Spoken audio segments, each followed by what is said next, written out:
David's just had a sip of his coffee, and I'm like, that is his go-to. And he drinks when he has a drink in his hand, he drinks the fastest I've ever seen him drink. You can hear him now slurping coffee, which is so irritating. But hey, welcome to another episode on the Embers Rising podcast.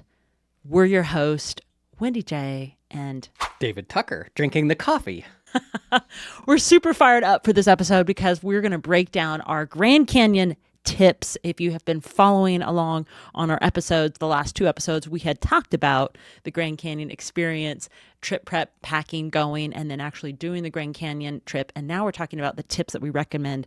We were really thinking of putting this all in one episode, but didn't want to bore you all with one big, long 2-hour thing. Wait a minute. The truth is going to be told here. Maybe it's 3 hours. So there was actually, Wendy came up with 12 or 13 potential episodes. Yeah. And I said to myself, are people going to listen to the next 4 months of Grand Canyon? And if you're a geek like us, maybe. Yeah. But the fact of the matter is we needed to get just the cream out, right? Yes. And remember, like when you milk the cow, you get all this liquid, but it's the cream that comes to the top. So that's going to be today's episode with the top tips of the Grand Canyon trip. And before we dive into that, that's the whole meat of it. Before we get even close into that, we have so many new things to share with y'all. And we're super fired up because this episode's on video. We are back on video, David. I'm so excited. You have done a fantastic job building us a podcast studio in a spare room. It's just amazing. Well, thank you. You helped quite a bit. The Amazon guy helped immensely. We have helped him lose 12 pounds in the process. It's the Amazon delivery pickup return workout. The whole process. You know, it was interesting. I just want to say that a lot of this, because we're in a small room here, I stole this from Eddie McRae, right? Like I picked apart his podcast and looked at what didn't work for him for the first iterations of his video. And the new one that they got going on, him and Sally, look awesome. And I'm like, I'm going to geek out on this and let's just steal it because yeah, here we are in infinite black. Couple of things. First of all, if you don't know who Sally McRae or Eddie McRae are, please check out their podcast called Choose Strong Podcast. It's incredible, especially if you are into running. Your inspiration for full-on running is all over at Choose Strong. It's really amazing podcast. I've been binging Sally for a while. I'm following her for a long time, so super fired up about that. But our podcast studio really came about with a lot of trial and error because what David shares is he kind of borrowed the ideas from Eddie, what he had seen, and then binging a lot of other YouTube studios. But what we had found in a lot of the research was a lot of it's overkill. And you have to really think about when we were thinking about, doors that, fake doors that would look cool, like those sliding barn doors, you know what I'm thinking of?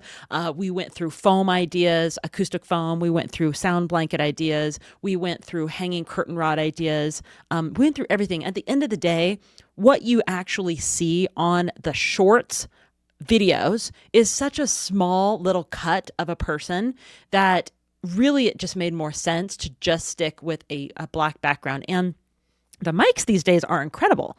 So it's not like we really needed a lot of sound dampening. We just needed something to mute a little bit, to give us a little bit of mute in this room. And here we are. But I do have to say it's been a journey for like almost 5 weeks. We've worked on this and we thought it was going to be done in a couple of weeks. And it was just a lot of waiting on product to show up, like the table, the chairs, the mic, the swing arms that we have going on by Elgato, I think. And then when we were talking about hanging these kind of large sound dampening curtains, we originally went with these curtain rods, which Amazon has. Do not get the curtain rods. Amazon has this funny way of, making you believe with all the reviews that something is really good. So you buy it, and I was looking for like these commercial curtain rods that would really hold really strong on. And we put one up and it was terrible. It was so rinky-jinky, and Dave was just struggling to move the curtains. And the curtains that we had these big, like almost like shower curtain holes at the top. So when you were sliding on the curtains, and then there were sections that we need to move over. You had to like unscrew all these little pieces that were like maybe 16 inches each. It was just a nightmare. I was like, okay, you know what? Forget the curtain rod. Have you ever heard of gorilla hooks or monkey hooks that hangs up? They hang up pictures on the wall. I'm like, let's get those and just go to town on those. So yeah, it's been It's been a journey. It's been a journey. Yeah. Two things I'd like to point out here. Number one, if you go on YouTube and you look for small room YouTube studio or podcast studio, what I found was no way. They're like not small rooms, right? And a lot of overkill. The other thing is they have incredible amounts of gear going on. And while I love gear, we really wanted to make it happen with what we have. We wanted a 3-camera setup, which is what we got. And then, nice sound, it looks good, the lighting's good, all those sorts of things. And the second thing I just want to share is if you are trying to put together something similar to this, reach out to me because I love to talk about this sort of stuff. So I'm happy to, geek out on it, jump on a call, whatever. I don't think it's quite like finished. Dave's still working on lighting, and we have one more camera to actually mount in here, which is our pullback camera. So right now we just have the cameras that you're seeing. If you're watching this on YouTube, you're seeing us straight on, but we'll have a pullback camera here very soon. The last thing I'd like to say is we managed to put this together with no light stands on the ground, right? Because the room is 10 by 10 and, you're like, oh, it's pretty big. But then you put a table in and then a few light stands and man, you have no room to move around. So that I'll do sort of an overview of this when it's all put together and the wires are tucked away. Yeah, we'll do a short episode on the podcast studio so you guys can see this and just listen to what we did because we have a small budget for it and you don't have to go crazy. Minus the cameras, I don't think we spent even $2,000 in here, maybe under $1,000 minus the DSLR cameras. Right, minus the cameras and I had some forethought with this, so I did wire in an ATEM ISO Extreme switcher. Dave's getting really technical, so we'll have to break that down later. Not that expensive, but the thing is, it gives us the ability to record all 3 cameras on one chip, but it also gives us the ability to live stream, which coming up soon, I bet we'll be doing. Yeah, for sure. Yeah, that's exciting. So anyway, we'll break that down later, but diving in, so super happy to be back on video. That's where our hearts are. And it felt like we were in the dark with y'all for the last 6 episodes for season 2. But before we get started, Dave, I have some shout outs I want to do. If you've been following us in our training, first of all, how's training going? Real quick, before I jump into these shout outs. I went for a good run this morning, which felt really good. It was only 5 miles. And I say it felt really good because we went on a long run on Saturday and it was just, sometimes your run is like, oh man, that was awesome. And sometimes you didn't have a great run. Yeah. And it sucked. When my toes sort of blew up, I've got something going on with a callus. Didn't bother me today. And then, it was a beautiful run. It just physically, I didn't feel good. Training's been going good for me too. I felt like we had a great long run over the weekend and good recovery run yesterday. I have these pains at the top of my knees, which I'm thinking from my research, but it's called runner's knees.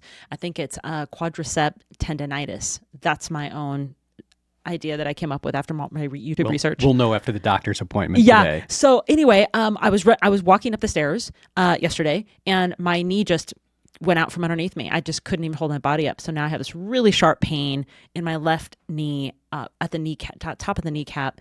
And I'm not really sure what it is. I'm not sure what my recovery looks like and what my PT is going to look like going forward and how I'm training.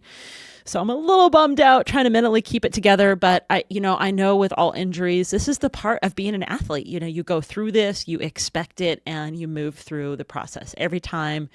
Even during that last Roby Creek race, there were things that came up and then you just work through it.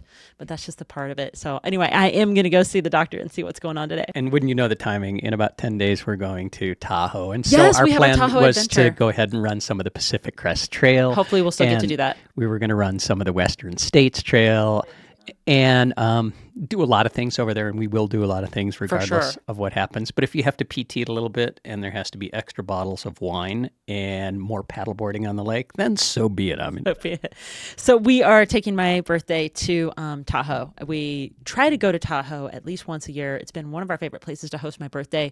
And my dad usually comes up from Forest Hill, which he lives right at the amazing Center Aid Station of Forest Hill, California. He's right there, so he's going to drive up to see us in Tahoe. And this year we're staying at North Star, so I'm excited. We'll be on the trails this year. Usually we're actually on the lake, so this will be exciting. yeah, we decided there's a friend of ours that's doing the 100-mile mountain bike race that takes off out of North Star. Yeah. And so we sort of looked at that area, thought it would be fun to be part of that deal, and it just turned out that way. It's going to be a different experience. It'll be great. So it's going to be your birthday.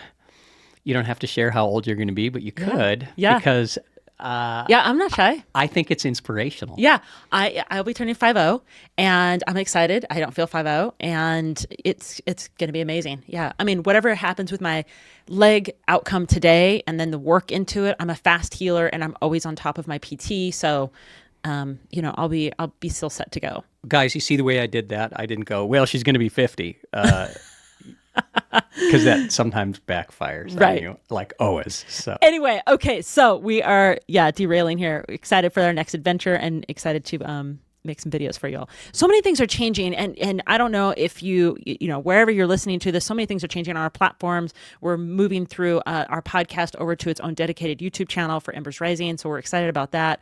And then we're changing my YouTube channel. If you didn't even know I had a YouTube channel, we'd love it. That's all going to be changing into more documentary style films of all our adventures that we're doing, and that's a big change. We're still doing a lot with power couple coaching and communication coaching. So we'll talk about that here in a minute because we have a shout out about that. But so we're just a lot of things are changing in the content field and just moving through the process. But okay, I want to dive in. So if you didn't know, David had a fractured rib from a run maybe like 3 weeks ago or so. Well, I did. It wasn't it wasn't part of running. It was part of falling. It was part of falling. Which is not a great part of running. I don't recommend it. I won't be giving any coaching sessions on how to fall. Did you get any kudos on that Strava? I did. Kudos for did you ever post like, hey, I fractured my rib, but like, please give me a kudo? What did I put in the Strava feed? I titled that run the McRib Sufferfest. Oh, man. So I did get a couple of kudos for that. Oh, man. So I want to give some shout outs because people have been messaging in, and I'm just going to read your handles here. So this is from Instagram. The handle is Amplify. I love this. AmplifyU.io. David is truly such an inspiration. So thank you, AmplifyYU.io. That's so cool. Your check is on the way. And then we've got another one from Instagram. This is Hannah I Power, and Hannah says, so inspiring, send him loads of strength. So very kind. And David, how are you feeling? Good. I think I'm probably about 90, maybe more than 90% healed. That's great. So I was able to do a pretty functional upper body workout. Push-ups are back in the mix of things. So yeah, I'm feeling better, and just as I'm feeling better, you've got the knee issues. So it's either one of us or the other. Like I felt better this morning, and I'm like, oh, something's coming from somewhere else for someone else. Well, I just want to give a couple shout outs. Yeah, David is feeling better. So thank you if you've been following that. Thank you for those thoughts and prayers. I appreciate it, and it helped the healing. And Dave and I have also been thinking about Embers Rising and really putting together a community, talking about, do you want to share a little bit about the Embers Rising community that we're looking to start, as well as Embers Rising Fire Crew? Yeah, we're not looking to start it. It's started. And so we've been working with primarily couples, the focus that we work on, and improving their communication in their life and business. A lot of couples that are working together in business. And shout out to Jesse and Tony Bravo out of Chicago, our newest graduates. Once you become a graduate from Embers Rising, you join what we call our Fire Crew. And Fire Crew is people that we will do things with in life, not just virtually, right? So we'll get together in the future and do things. We have a tour of Mont Blanc that I keep throwing around for August 2026. We've also been talking about doing Grand Canyon again, doing a rim to rim from North Rim to South and back. And then Hawaii, traveling to Hawaii, paddleboard, scuba diving, snorkeling, island drinks, those sorts of things. So we're just putting together a team of people that are like-minded, that want to do things, want to expand in their mindset and their physical abilities. Well, we're going to put this community together, and what we want to do is invite you out there that may be interested in joining us on one of these adventures, and just let us know if there's space available. We'd love to see you out there, however you want to show up, or maybe you just want to meet at the starting line at one of these things. We'd love to give you a high five. So that's happening. And yes, shout out to Jesse and Tony. They did a phenomenal job. They finished the Power Couples Speak to Connect program with us that Dave and I are so excited about, for just leveling up your communication together. And that's really powerful. Once you know the model, you can be very conscious about how you're communicating, not only with each other, but with the people around you. And it really actually also makes you think about when you get upset or frustrated about something, where you're just not so judgmental. You understand that person's coming from a different type of communication style, and you may be able to connect with them at a different level, the way that they need to be communicated. So we're super fired up about this. So yeah, shout out to those guys. And anything else? No. Okay. And someone else, I wanted to bring your attention. We are going to do more of this. And so we are out there hunting for Embers Rising. But because this just happened, I know I'm a couple weeks behind, but we had the Olympic trials. And I really wanted to point out a couple weeks ago, a shout out to Marissa Howard, who ran the race of her life at the third steeplechase in the U.S. Olympic track and field trials, after finishing fifth at the U.S. Championships 3 times, and 6th before that. She finally had her breakthrough moment running a 15-second PR. And it looks like, I want to say 9 minutes, 7 seconds, maybe 9, I don't know if it's 9 hours and 7 minutes, 14 seconds, it looks like, but she earned her trip to Paris. So shout out to Marissa Howard. Awesome, incredible job. Congratulations. That is so amazing. And she sent us a photo of her and her son. She's on her podium with her 2-year-old son named Kai. So very cool. Very, very cool. I mean, just to be in that position and think about doing that, and then also trying so many times before that. That's just amazing. What a great feeling to accomplish, that. So yeah, excited. Congratulations. All right, let's dive in, Dave. I know that was a lot at the very beginning. We just wanted to bring you guys up to speed, and hopefully we can get these episodes out quicker than we think, so that we can bring you up to where we're at. My goodness. But we wanted to go over the Grand Canyon, our tips for you of how that whole adventure went, and kind of what we recommend. And very organically, we put this list together as we drove out of the Grand Canyon. We had the car packed. We had done the adventure. And I said, hey, I pulled out my notebook. Grab out the notebook. Let's get some of this out of our heads now, because, the old saying, any sort of thought unrecorded disappears very quickly. No, it was great. And we needed something to talk about. I mean, it was a 6-hour drive over to Moab for our next adventure. And we said, let's put together all of our ideas of what things we could have done better, and things that we were rock solid on. So did you want to dive into your list? David has a list and I have a list here on the table. So if you're just listening to this, you cannot see this, but if you're watching us on YouTube, we both have our little notebook lists. Yeah. So this is my list of to-dos after the podcast. Okay, that's great. So yeah, it has nothing to do with the podcast. So what I thought we'd do is you would sort of shout them out, and then in typical Dave style, I'll derail and see if I have any comments about. All right, let's talk about hydration, because hydration is one of the biggest pieces of doing Grand Canyon. I think you just read some stats yesterday or the day before that there's been a couple of people that passed in the Grand Canyon, unfortunately, very sad, due to dehydration being one of the main contributing factors. The heat. It's interesting. It's like an oven down there. The rocks absorb all of the heat. And when the sun hits that canyon, especially this time of year, just moving into July, it's like 120 down there right now. So no joke. That's why people that are doing rim to rim right now are usually departing around 7 p.m. and getting to the other side somewhere around 7 or 8 a.m. on just a single They're direction. doing the whole thing at night. They're doing the whole thing at night, Yeah. and it's really during this time of year the only way to go, right? Like doing a night run, yeah. Yes, doing a night run. So hydration, no joke, it can creep up on you very quickly. Here's the thing about hydration. You usually don't know that you're low on hydration. It's when you start feeling it, you're way low. So when you start, having the salts on your lips, licking your lips, you are already past needing hydration. So it's one of those things you have to really stay on top of in the Grand Canyon. So when we did it, we had packed a 2-liter bladder, and then we each had a flask. And I think they're like, I don't even know what they're, maybe half a liter in the flasks or something. Quarter liter, Yeah, something like that in the pint, flasks, something like that. And we should know these metrics. So what we're talking about flask, if you didn't know, we actually wore Solomon running vests, and that was like what I call our life vest, and that's where we carried our hydration and all of our fuel and nutrition in there, everything for life that we'll talk about. But definitely going forward, I probably would have brought a 3-liter, Dave, bladder.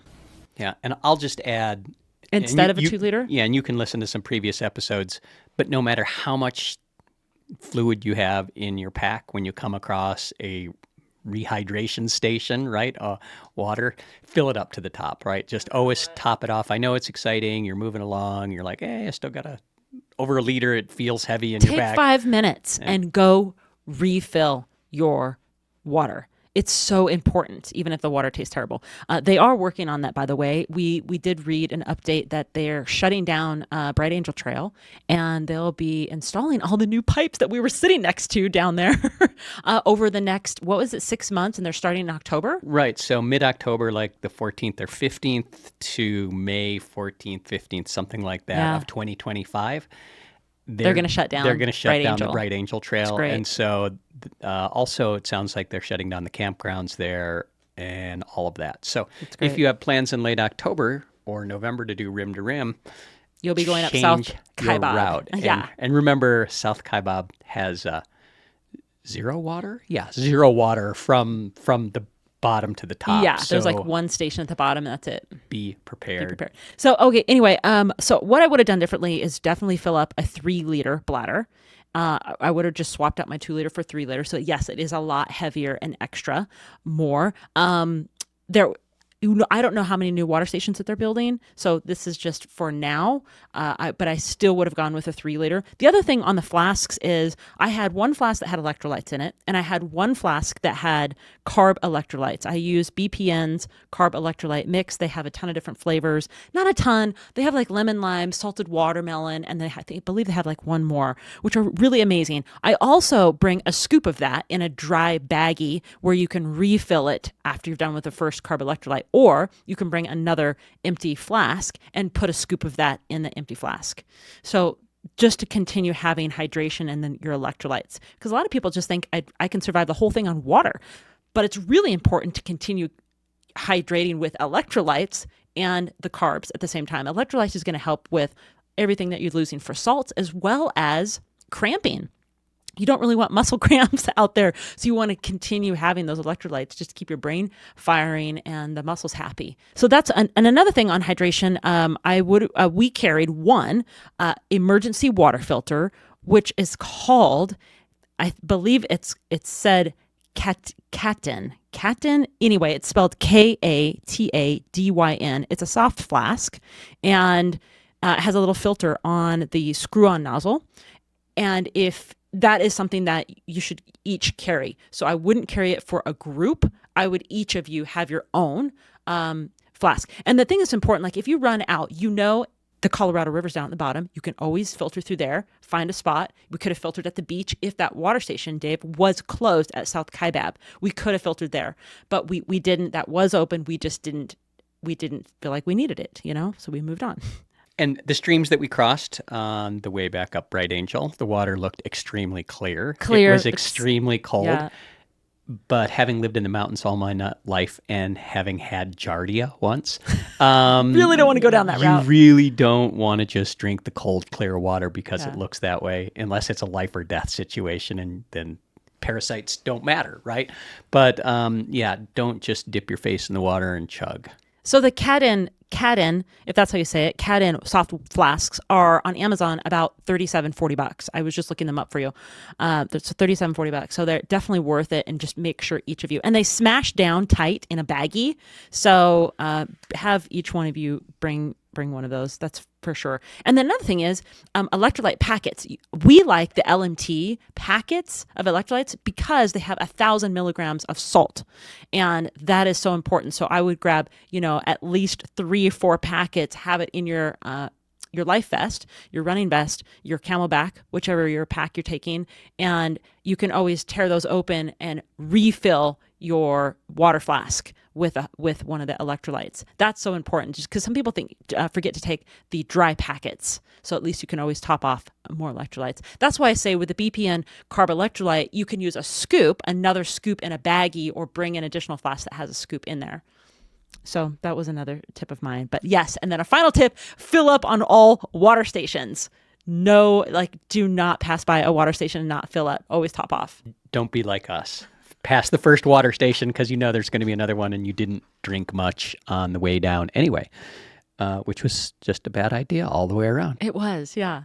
So we've got hydration out of the way. I want to break down some tips that we really felt like were important about our life vest, the hydration pack that we wore. So I think I don't remember, but I do think we covered some of this, and I'll just go through it real quickly. On the hydration vest, tips that we recommend is always bring some gels, because sometimes nutrition for you, whether you bring your lunch, peanut butter jelly sandwiches, fruit, and your snack bars, whatever, sometimes that fails, and you do want to have a gel with you. And the gels that we particularly like are the Martens, just because we're runners, but we just love the Martens, MAURTEN, Martens. Get the ones with caffeine. Get the ones with caffeine. Yeah, they have a 100, 160, and then they have a CAF that's half and half caffeinated, and they're all great. The difference between the 100 and the 160, as the 100 has, I believe, like 25 grams of carbs, and the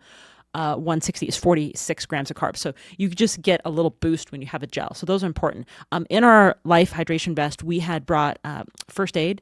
We had a blister kit. We had an emergency blanket, one of the tiny little emergency blanket, extra socks in case our feet got wet. And they always say that bring extra socks. Also, if your feet are hurting and one of the pairs of socks that you have, switch your socks. So bring your 2 favorites that you've had good results with and swap your socks. If they're sweaty, they're hot, they're wet, you slipped into the Colorado River and now your socks are soaked, and you don't want to wait to put them back on, you have an extra pair of socks, Or if you're exhausted and you need to sit down, you can slip the socks on your hands and put on a puppet show. I always... and you can just kind of hang out and just have a show, to yourself, or, entertain other, tourists that are coming down the Grand Canyon. Okay, that's not an actual tip, or it might be. Hey, I always wonder what people are actually bringing down there for lunch. Don't you wonder that? Because, we all thinking about bringing that cold sandwich, with the turkey or, tuna or whatever it is. And we're all thinking how are we going to keep it cold? Yeah, I always tend to go with the peanut butter and jelly just because it's easy on my stomach. It will last for a couple of days, even if it gets mushy. And it's a good bartering tool too if you find someone that has other food, right? I'm just going to say, don't bring one, bring 2. Don't bring one, bring 2. So I brought 1. That was a big mistake. Definitely bring 2. So yeah. Because you don't want to bring ice packs already in your vest. You've got a ton to carry. If you're thinking about I'm wearing, and by the way, practice with a 3-liter bladder. Those are very heavy. 2 liters quite a bit, and then you're adding another liter on top of that, plus your flasks, plus everything. That's another tip that we recommend, is putting all that on and doing training with everything that's in your pack, unless you're going to be using like a weighted vest or something for your training. But it's really good to kind of know also where everything is in your life kitchen that you're wearing, so you just kind of know what you can access and feeling the weight on that. Your life kitchen. I like that. Yeah. Because, I had a lot of little food items stashed here and there, in addition to my peanut butter and jelly sandwiches. And traditionally, I tend to not on board enough carbs and food while I'm running. And it's really weird. I love to eat, but after a long run, I just can't eat. I'm not hungry. So I have to force myself, and the easier it is to get it down, the better. So gels for me, those little gummies.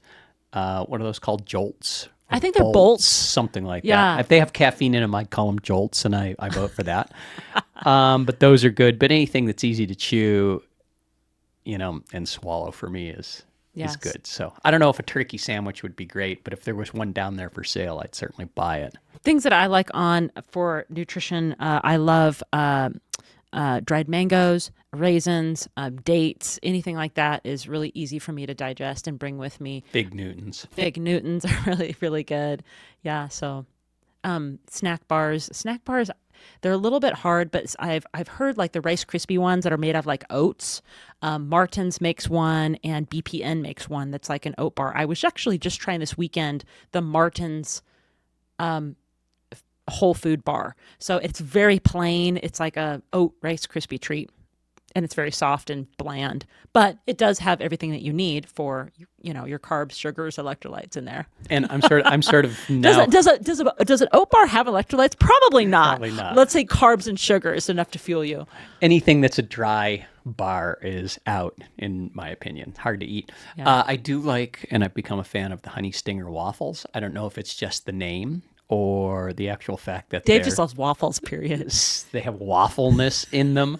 But yeah, that is a great product also. And that was handed to us at a race, and I shoved it in a pack where it rolled around for a couple months, and then it came out, and I'm like, here's a Honey Stinger waffle, and I ate it, and I'm like, oh crap, I got to go buy a bunch of these. Okay, those are not gluten-free, by the way. I was going to have one of those, and then I read the packaging, which it doesn't say on the little packaging. I actually had to go to their website, and it just says, yeah, it's not gluten-free. So more waffles for me. Okay, so we talked about food. We talked about the first aid kit, blister kit, all that. It's actually important to carry those things because, a lot of the times you're thinking blister kit, what the heck's in a blister kit? It's important to carry a blister kit. If you know your feet well enough, or if you don't, just get a basic blister kit. It's just important so you can manage your own feet if something comes up. And then last thing is jacket. We carried a light wind rain jacket. You never know when it's going to open up, even if it's not in the forecast. You also don't know under what circumstances you may be spending the night in the Grand Canyon. And while it's 100 and something during the day, it can go into the 30s at night, even, especially on the shoulder seasons, May and like October there. Here's the thing. No one plans to spend a night under the mountains with an emergency. No one plans on having an emergency. But if you're prepared, you have everything you need. Like emergency blanket and at least a rain jacket is like two important things if you were to get stuck down there. And that you've overbrought enough nutrition, at least you have something to snack on, to get you through the night. So nobody plans on that. We hope it never happens to you, but at least we're telling you some things that make sure that you have going out there because it is important. We actually measured gram by gram on a scale pieces of our equipment. So we would measure, I remember our trekking poles. We brought our trekking poles, our hiking poles. I have Lecky, you have... The Scots. So I have the Lecky, I'm not going to say it's... No, wait a second. I just lied. It's the Black Diamond. Oh, you have the Black Diamonds. That's right. You have the carbon Black Diamond poles. And we weighed those things out because we wanted to know, even our jackets. I remember weighing our jackets. We tied them up and I love to put either hair ties or rubber bands around something, roll it up, set it on the scale, and it was like there was some differences in the rain jackets. I was like, wow, that one's 20 grams over. I know it sounds so geek out. Who's the geek now? But I love it because you really are thinking about everything that you're taking down in the canyon, and what you're taking with you is so important. You just don't want extra weight going down in there. So yeah, that was important. But and then we also carried, I'm getting into gear because that's kind of next on my list after our life vest. Gear, let's dive into that because the poles are a really game changer. If you haven't used poles, it's really good to go practice with poles, trekking poles, running poles. The carbon ones they make now, I don't even remember the grams on them, but they were pretty lightweight. They're pretty light. The Solomon pack has the sheath, right? That it just slips in, so it's easy to get them in and out. It has so what Dave is talking about, I don't even know what you call it. You said sheath, but it's not, I guess it's just like this. I don't even know what they call it. They don't even have a name for it on their Solomon. It's something strange. You could call it a holster. You could call it a sheath. If it was a sword, it would be a sheath. And if it was a gun, it would be a holster. And if you're using a Solomon pack, and I know Camelback has their version of it too, but it literally just like clips on the back and you can you break down your poles. I like the breakdown, not the ones that are one size. Absolutely. The breakdown poles are the way to go. They need to break down into 3 pieces. 3 pieces, yeah. And they just pop straight in your back so you can pull them out whenever you need them. And mine are not too clanky. What about yours? Mine are not too clanky. On for that trip, I didn't have though. I did not have that holder for my poles, so I used a flip belt. You can buy it on Amazon. It's a flip belt. It was just a kind of a I guess like elastic material that has holes in the front, holes in the back. There's flip belt makes a lot of different belts, so I like the one that had full holes in the front and the back, and I just slip my poles in the back, and you can always with the front, I just put my phone in the front. So I like the flip belts; they're fantastic. Yep. For me, when I put the poles on the flip belt, it feels like a little jiggly. So yeah, you have to go with what you like, but that's important for gear. And then, gosh, let us get it into the sun shirt, sun sleeves. Very important. Before we get into that, let's get into the most important piece of gear. Oh, okay, Dave. Sorry, I jumped ahead. The camera equipment. So, oh my gosh. Okay, well, we had 2 cameras. Dave's so excited about this. That was the last on my list to give you guys was camera equipment, but he's so excited he wants to jump into this. Okay, well, go. I can't see the list over okay, there. Go, Dave. So, so you were carrying the GoPro. Mm-hmm. And just on a short handle. Mm-hmm. And did you put it in the flip belt? Did you put it in your vest? Where did you put it? I put it in my vest. Yeah. So normally on the Solomon packs, there's a place, there's just like an expandable pocket next to the zipper pocket. And I usually put my phone in there, but I swapped my phone to my flip belt and the short handle on the GoPro. Which one was it? GoPro 11? Did we have 12? Yeah, no, I think they're actually GoPro 10s. GoPro 10. So we had, so we're behind. It's we're really the behind. old 2023 stuff. We're on the old GoPros, but I had that just right in my pack in the front. It was fine. Yeah, and I was using the Insta360 on a extender arm. Where did you store that? So I stored that. I didn't carry 2 flasks. I carried 1 flask, and then in the other pocket, the Insta360 fits perfectly, right? So you got it right in front of you, and it stays pretty tight. Dave's willing to give up hydration for his cameras. Hell yes. Now you all know. Hell yes. You had to beg me not to bring the drone, and we ran into a couple rangers, and I think they probably would have caught us because we've almost been caught there before. Not that we would do that in a national park. When you see a ranger that has handcuffs dangling from his belt, you're just like, okay, just make sure we behave, and whatever you say, sir, we're willing to do. Yeah, what are they going to do? They're going to handcuff someone and then make them walk out, or put them on the just back make of a me mule, nervous. So I'm like, okay, we're good. Anyway, so there was that, and then I did have a GoPro also. And the thing I like about the pole sheath, holster, whatever you want to call it, is during normal runs when I don't think I'm going to need my poles, it's a great place to store a camera. Yeah. The Insta360 with that super long, like 18-foot pole, you can put it in there. It compacts down to about this big. So if you're listening to me, just imagine my hands this far apart. And, that's super cool because when you extend it all the way out, you can really get some very drone-like camera shots of what's going on without breaking out the illegal drone in a national park. The Insta360 is a new camera that's been out on the market. It does give you this drone eyes view, and we've got some really pretty cool footage. It really does look like when you turn it on that you're not carrying it, and it has a big view. It is way different than the GoPro for sure. For sure, especially when it comes to post. Yeah. When you're editing the film, it is different, right? Because you've got to pick like what angle you're going to look at. But that's a whole different podcast. So, and you actually had camera gear on your list. I did. I had it right here at the end. Yeah, I had So anyway, we can move on to clothes because that was, I guess, gear. I consider clothes gear, but we would highly recommend making sure you have some sort of sun sleeve, sun protection, sun hat. I say sun shirt, like a UV shirt. It's funny because when you start at the top, it's cold and dark. It's 44 degrees, whatever it is. But sun's coming up when if you're making a move somewhere between May and June, you're gonna hit 100-some degree weather down there, no doubt, on one of the days for sure. So you really want to have the sun protection as much as possible. Go ahead and put your sunscreen on at 4:30 in the morning, 4 o'clock in the morning, like we did. I mean, it sounds absolutely crazy because once you get in the canyon, you are not going to pull out your pack and put sunscreen on. There's no way you're going to stop and put sunscreen on. And it's an extra thing for you to carry. We're talking about grams and weight. Do you really want to be carrying more sunscreen? You could always carry one of those, I don't know, like those chapstick ones that like the lid pops off. They're pretty small to fit in your pack if you wanted to carry, one of those to add on. So that was on there. Sunscreen for your lips is important. I used that. And then for us women, I wore shorts, just I went through a lot of ideas, concepts like, should I wear capris? Should I wear leggings? Should I wear 3/4 tight? Should I wear tight running shorts? It just really depends on you and what you're most comfortable in going up and down for a long time, because you are wearing whatever on your bottom half for a long time. So I think that that's important. For me, I just wore running shorts and that was comfortable for me. Going back to the shirts though, you really want to make sure you test your shirt, because the last thing you want to do is put a tank top on and be like, oh, I'll just wear my, rain jacket until, it's tank top time. But if you are getting chafed from your running pack, that is no bueno at all. I just had that happen to me on a short run. Less than an hour, I wore a tank top with my running vest. Less than an hour. And I was chafed. And I'm still chafed from 2 weeks ago, of that stupid tank top. So definitely test your shirts out with your full running pack. Because remember, once you have everything loaded in that running pack, it is a lot heavier and it's going to hang on your clothes. So you really want to be thinking about that.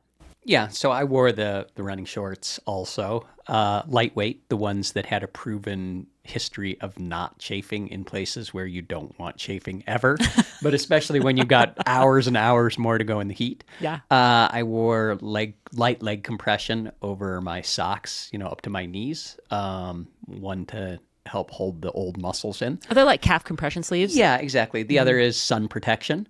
And then they sort of act as a protector and against all of the other stuff out there that has kicked up rocks and brush and all those sorts of things. Yeah. Wore just a running top, but half sleeve, not a tank top, and then arm sleeves just for the warmth in the morning, and then the sun protection later on. Yeah, and so that was it. And hat, I always liked the ball cap, but you don't want it at 4 a.m. So I hung it off the back of my pack until I, really wanted it.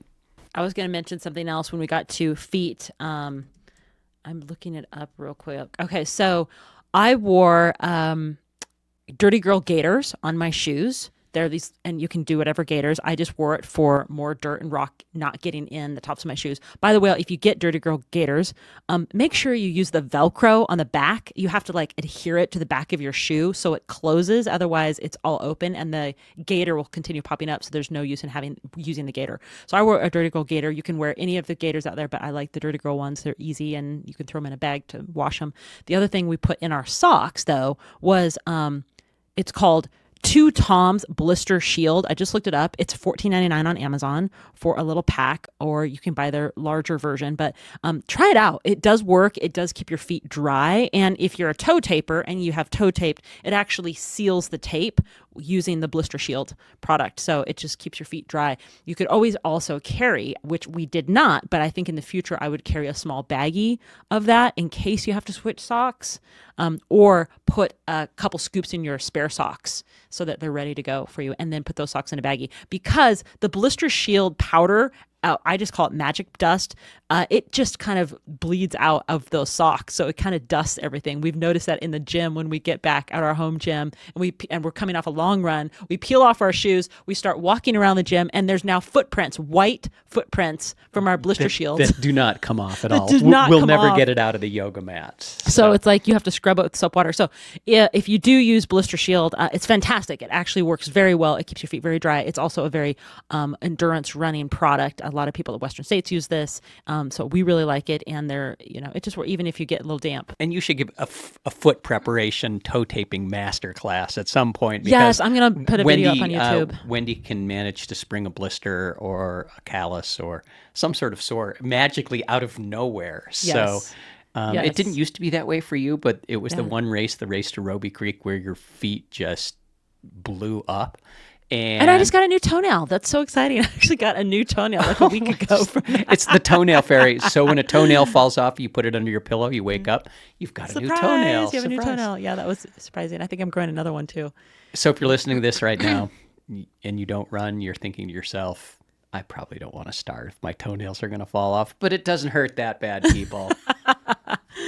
Okay, so we went through hydration, gear, clothes, kind of the life vest. And I think the last thing that I'll just share with you so we can wrap this up was we make sure you have some sort of neck protection for the sun. David, you wore a Grand Canyon buff You bought me a buff at the store in the Grand Canyon, at the Maswick Lodge. at the Maswick Lodge, that says Grand Canyon on it. Now it's my favorite. I love That's that thing. awesome. So Yeah. I usually don't wear those, and it turned out to be a blessing because it kept the sun off my neck, and then I was able to get it cold in the stream a couple times, which helped a lot. And another, FYI, you're always thinking about water stations, and you forget, hello, you're down by the Colorado River. There are a couple of beaches. So when you get to the beach, there's always, you can take your hat off, dunk it in the water, take your buff off, dunk it in the water. I had a bandana. I dunked that in the water, take it, do it at the river, get your neck cooled down, especially when you're getting ready to go back up. So that's important to make sure you have some sort of neck protection just to keep your temperature down as much as possible. So yeah, I really think that kind of, I'm just going through my notes here. Getting a lot of sleep is important the day before you go.